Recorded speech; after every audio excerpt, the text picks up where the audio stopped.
Bonjour, alors moi je me présente, je m'appelle Monsieur Villard, je suis professeur d'histoire-géographie au collège Paul-et-Loire de Beuvrages dans l'académie de Lille. Alors si je fais cette petite vidéo, c'est tout simplement pour vous montrer un outil que j'utilise avec mes élèves depuis 2 ans, que je compte encore utiliser cette année, et c'est l'outil Timeline JavaScript. Alors dont le lien qui est disponible sur le MOOC. Alors, qu'est-ce que c'est que cet outil? C'est un outil qui est disponible sur Internet et qui est totalement gratuit et comme son sous-titre l'indique, permet de fabriquer très facilement de très belles frises chronologiques. Alors, je vais vous montrer un exemple. Alors les plus grandes revues les utilisent, comme vous le voyez ici. Alors, on va prendre par exemple la vie de Mandela. Donc ce qui est bien avec cet outil, c'est qu'on peut facilement l'intégrer sur un site internet, sur un blog, et notamment sur l'ENT. J'en parlerai après. Voilà. Alors moi j'utilise cet outil dans le cadre d'un cours qui est la Révolution française. Alors, je vais choisir peut-être celui qui fonctionnait. Voilà, tout à l'heure. Voilà, très bien.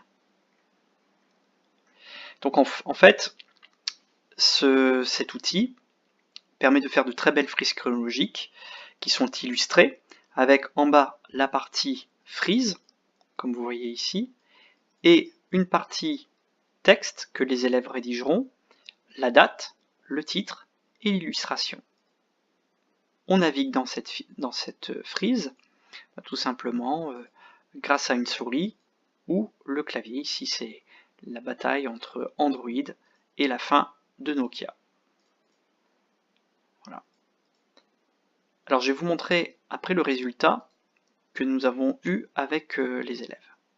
Alors sur le site Timeline, une fois que vous êtes sur l'accueil, vous descendez et vous avez un tutoriel qui est en fait en anglais, qui est assez facile à comprendre.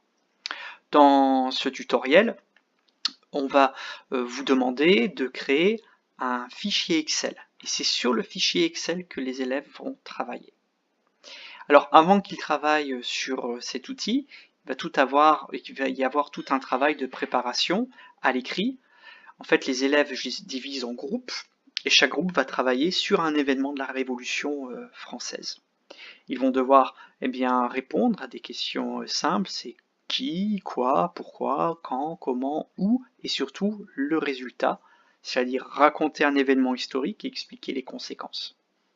Une fois que tout cela est fait, les élèves ont à disposition un tutoriel avec le lien vers leur fichier Excel qu'ils vont tout simplement rédiger.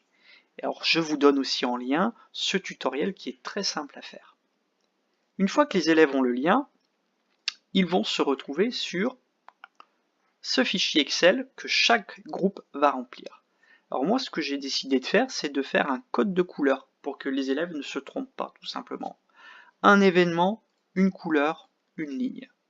Les élèves donc, avec leur recherche, complètent le fichier Excel, la date de départ, la date de fin, la date qui s'affichera dans la frise chronologique, ici le titre de l'événement historique, le texte, donc vous voyez ici c'est un tout petit texte, un travail d'élève en 4e Pasteur l'année dernière, la source de l'illustration qui a été choisie, l'URL qu'il copie pour que justement ça, voilà, enter valid URL, il y a des cadres des menus contextuels qui s'affichent et qui expliquent, qui sont en anglais mais les élèves comprennent, et ensuite le titre de l'image, on va présenter le document, c'est-à-dire le serment du jeu de paume par exemple, la date et l'auteur. Une fois que les élèves le font, ça se fait de manière collaborative, c'est-à-dire ils travaillent tous sur le même fichier Excel, un peu comme un Framapad, voilà, comme un outil de collaboration. C'est vrai que parfois les élèves, en salle pupitre, sur l'ordinateur, parfois ils prennent, un groupe va écrire dans la ligne de l'autre sans faire exprès, mais bon, tout de suite les élèves s'en rendent compte et ça s'autorégule et ça se passe plutôt bien, ça se passe même très très bien. Pour ça que je continue cette expérience et je l'ai même fait dans le cadre d'un EPI il y a 2 ans.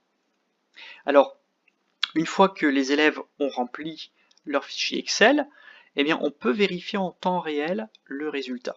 Il suffit pour cela de copier le lien qui est dans la barre, d'aller sur le site Timeline, d'aller dans l'étape 3 et de le coller. On le colle. Et ensuite, il suffit d'aller dans l'étape 4. Alors, on peut changer, par exemple, la grandeur. Par exemple, ici, je vais mettre une taille une hauteur de pixels de 800.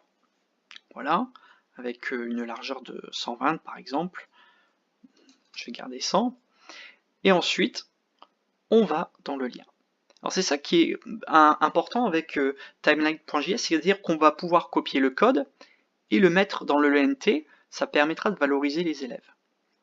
Voilà, et j'ouvre dans une nouvelle fenêtre, et automatiquement, regardez, la frise chronologique se construit. Donc, j'aurais peut-être pas dû modifier la hauteur et laisser par 650. Voilà. Je reprends le lien, ça peut arriver. Catherine Pasteur. CTRL V.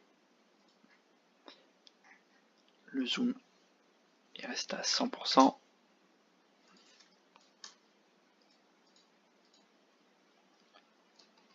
« 800 par 650. » Vous voyez? Et donc on voit ici la frise chronologique qui s'affiche. On voit donc la partie frise. Si les élèves, on peut vérifier si les élèves ont bien tapé la date et on peut consulter leur travail. Alors ici on voit le texte avec l'illustration, événement par événement. Voilà, et ça fait une belle frise chronologique. Les élèves sont ravis de leur travail. Alors ce que je faisais, c'est que je le partageais à l'ENT et même aux parents. On travaille, vous voyez, plein de compétences, la collaboration, la construction des repères historiques, mais aussi le développement construit, raconter un événement historique et expliquer les conséquences. Et aussi l'éducation aux médias, parce que on va essayer de faire en sorte qu'ils respectent les droits d'auteur des images qu'ils vont prendre sur Internet.